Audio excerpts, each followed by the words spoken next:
Hello and welcome to the Health and Wellness Corner of the Maywood Watchdog. Today we're going to focus on the redevelopment plan for 30 Madison, which was formerly known as the Bushwood Golf Practice Center. As the Village of Maywood prepares to finalize the sale of 30 Madison to local developers, will this property's long-standing history of environmental issues and contamination overshadow this ambitious undertaking to attempt to put this property back on the tax roll? Like many Maywoodians or visitors to our community, not many people really know the history and the story behind this property, but in today's video, that's exactly what we're going to delve into. As we ascend into the air, I wanted to give you a bird's eye view of this beautiful, nearly 8-acre property. If you're anything like me, prior to the filming of this video, I'd never been up here before. To know that this gem of a property has been sitting vacant for well over 10 years kind of begs the question as to why. And although some may speculate it has to do with the high taxes in Maywood, the actual real reason is a bit more complicated than that. It actually has more to do with the fact that this property is built on a landfill. And that landfill, just like others, generally have a history of contamination. 30 Madison, before it was a landfill, was formerly known as the Maywood Village Dump. It pretty much operated from the late 1930s up until the mid-50s. While in operation, the dump became a site for disposal of household waste and a lot of demolition products. After its closure, it turned in more of a site to where vehicles and storage equipment were kind of housed, and it also became a place where demolition debris was also disposed of. With the closure of the site, the land towards the west of the property was eventually cleared and used for the construction of what is currently the Village Hall and the Public Works Department. If we could travel back in time, we would be able to see that the current location of the Village Hall is the exact site where the on-site incinerator used to be, where they would bring in trash from local municipalities in order to be incinerated on-site.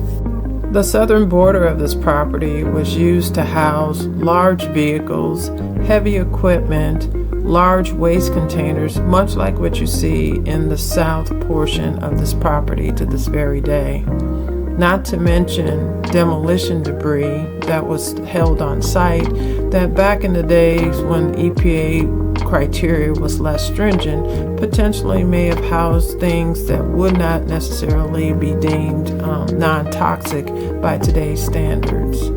Which leads to a bigger question. Not just is the land contaminated, but better yet, how did it become contaminated? In order to find out, we first need to know how landfills actually work. In a landfill, there's a concept called soil leaching, and when water diffuses through a landfill, it not only picks up nutrients, but picks up contaminants and creates a somewhat garbage juice that they call a leachate. Here's a video to help you understand the concept better. You can immediately see the issue. Granted, this is more of a flood than a drizzle, but it gets the point across. All that water is going to filter through the garbage to the bottom of the hole and eventually into the underlying soil.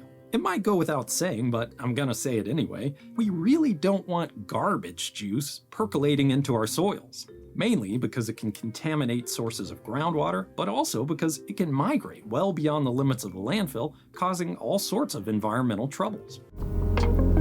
And with 30 Madison located immediately adjacent to the Des Plaines River, the potential for migration of leachate directly into that water source increases exponentially.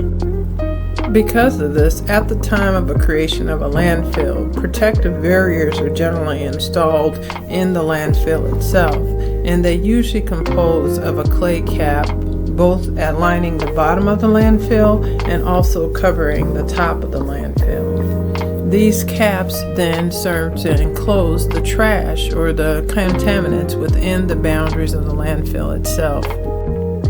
As trash continues to break down, it generates a multitude of different chemical reactions that result in the release of gas and other potential contaminants such as leachate into the surrounding land.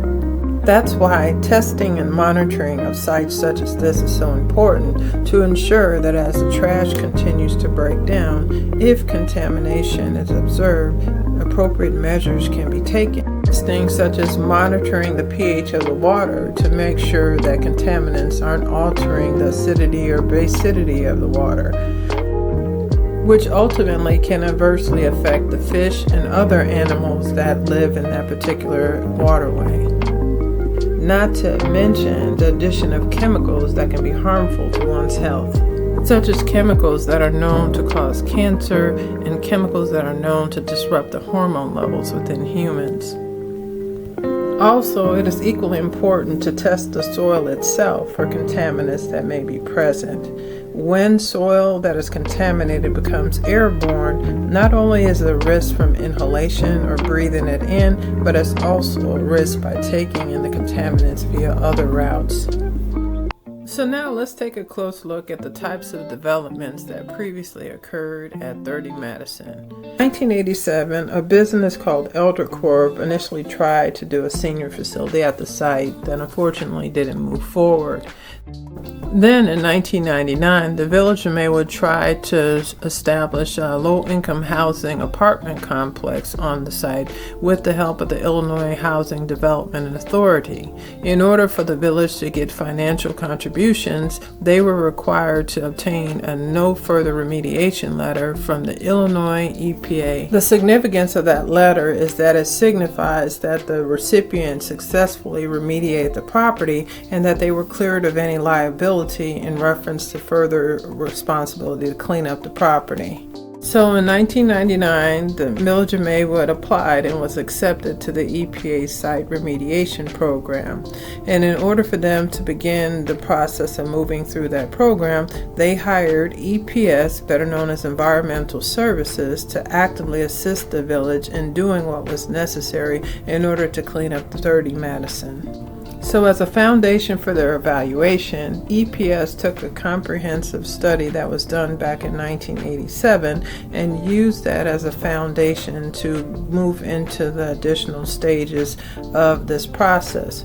For this video, we're only going to focus on 3 of the 4 phases. Investigative stage is pretty much getting the background history of whether or not there's any evidence to support that there's hazardous materials that could be present. So that means going through historical records, doing interviews, taking pictures.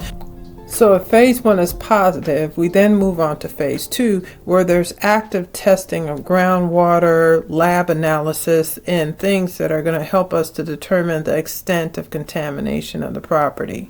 And then once that's determined, an actual plan on how to clean up the property is initiated, and that's considered to be a remedial action plan.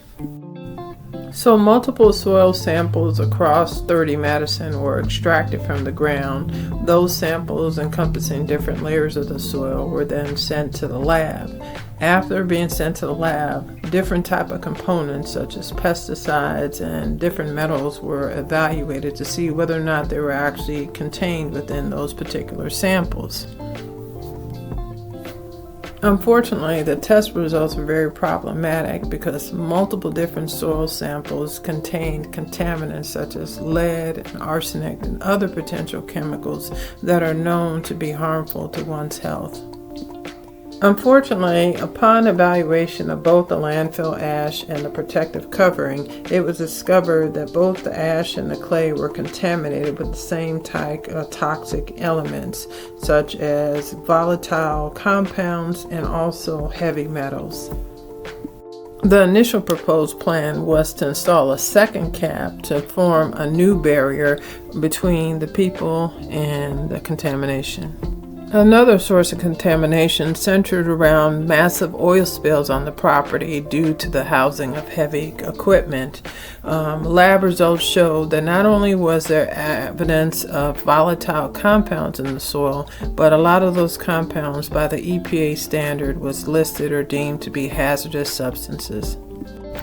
In order to effectively address the hazardous conditions, EPS in a letter later suggested that the whole entire property should have to be paved and a building erected on top of it in order to prevent inhalation of the chemicals and the compounds by people who reside in the building. In addition to that, they suggested that there should be restrictions on whether or not water could be used at that site for drinking purposes. Unfortunately, the IEPA denied their work plan on the grounds that their work plan did not successfully delineate or establish the boundaries of where the contamination was and how contaminated the land was.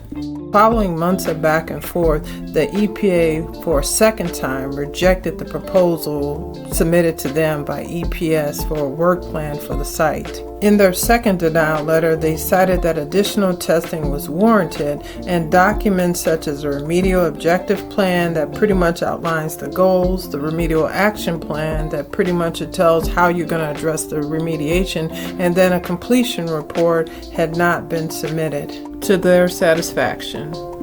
Fast forward 11 years later, on June 5th, 2013, a letter addressed to then Mayor Yarbrough was submitted from the EPA requesting to know why no new reports or documents or any correspondence was submitted to the IEPA site remediation program.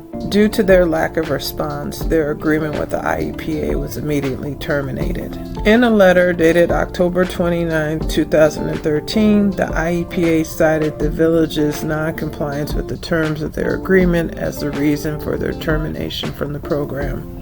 However, if we look back in time, there's some key events that occurred between 2001 and 2013. Specifically, in 2001, the Hanson brothers, who constructed the Bushwood property, actually entered into a lease agreement with the village of Maywood and then subsequently purchased the property in 2007. Which at the time to the Hanson brothers no doubt sounded like a good deal, but unfortunately they purchased just 1 year before the actual housing market crash of 2008. As somebody who lived through it, the housing market crash devastated the community of Maywood. At one time, there was more than 400 properties within Maywood that had been actively foreclosed upon. That massive foreclosure caused a shift in the tax burden within our community. This shift is what caused the taxes for the Hanson property to balloon from just over $15,000 to well over $300,000. Not only did Maywoodians have to contend with the foreclosure crisis itself, but they also had to contend with bureaucracy. In addition to that, they also had to contend with the unfair redistribution of the tax burdens from more affluent neighborhoods onto communities such as ours. This massive shift in property tax burdens also adversely affected the commercial real estate in Maywood. It is that same shift in tax burden that caused Aldi's to close their store. They cited in this interview with ABC 7 News that the reason for having to close their store is because within a 6-year period of time, their property taxes had increased by over 80%. So sadly, after failed appeals, the Hansons filed bankruptcy and unfortunately lost their property due to unpaid taxes. And that's where the Cook County Land Bank comes in. The Cook County Land Bank is an agency that's mandated to put and reactivate tax burden properties back on the tax rolls. So back in 2021, after the Cook County Land Bank had reacquired the property, the Village of Maywood purchased it back from them for a whopping $10 plus their $7,500 commission. Since reacquiring the property, the village has hosted a multitude of different events, from car shows to Rib Fest to outdoor entertainment activities. But the question that needs to be asked is, what potentially are the risks of people being exposed to contaminants due to the village's failure to clean up and remediate that property? In order to elaborate on my concerns, I want you to take a look at this gentleman and his family just relaxing on the green, totally unaware of his potential risk of being exposed to contamination. The three most common routes of contamination is 1, via inhalation when a contaminant becomes airborne, 2, via ingestion when you actually contaminate a surface and you're able to ingest it, and then 3, via skin or dermal contact. So simply because this gentleman is sitting directly on the ground and closer to the ground, he has increased his risk of inhaling any potential dust or soil that becomes aerosolized or becomes airborne. To the untrained eye, this picture might look completely innocent, but unfortunately, this gentleman is totally unaware that he may have cross-contaminated himself. Cross-contamination occurs when a fomite, or for example this knife, is used to transfer contamination from like raw meat onto another surface. So in this picture, this gentleman is at risk of cross-contamination because his food containers are potentially in direct contact with the ground, thus increasing his likelihood of potentially cross-contaminating himself when he goes to actually eat or drink, whatever the actual content of those containers may be. Lastly, you can see that he's sitting down and his legs, which are uncovered, are making direct contact with the surface of the ground, which once again could be problematic if the ground surface itself was contaminated. Well, that's all for part 1 of this investigative report. In part 2, we will get into more of the deal and then also a deeper in-depth dive into the risk of contamination, whether or not the proposed projects potentially can take the current situation from bad to worse. For more information about this topic and to gain access to documents presented in this investigative report, you can go to the IEPA Document Explorer. You basically will go to where it says Bureau ID Search, input the Village Dump Site ID number, and that will give you access to at least 13 separate files and documents that equate to about almost 500 pages of material in reference to the village's participation in the IEPA's site remediation program. More information can be found about our platform at maywoodwatchdog.com, and be sure to check us out on Facebook and also on YouTube.